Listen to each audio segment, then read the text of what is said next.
政治消息来关心，民众党总统参选人郭文哲表示，若白合的议题，伊讲拖一2个月到时就会成。那国民党总统参选人侯友宜是表示，伊有听到郭文哲意见啦。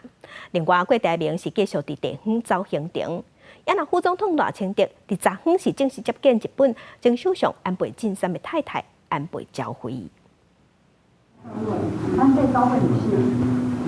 副总统赖清德伫总统府内底接见日本已经过身的前首相安倍晋三的夫人安倍昭惠，讲到家己参加安倍晋三的告别式，一度讲袂落去。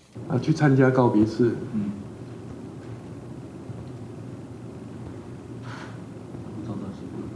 对，没关系，没关系。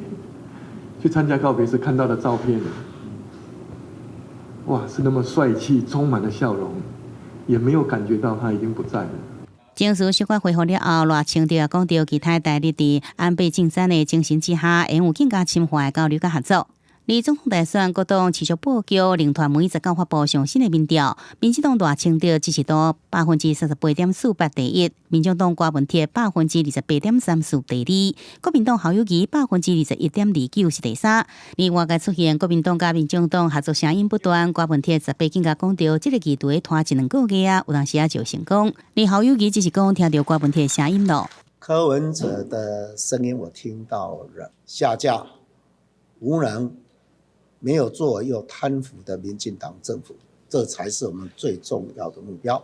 侯友宜对外安怎请客回民进党也唔知影，而党内整合也有有条件。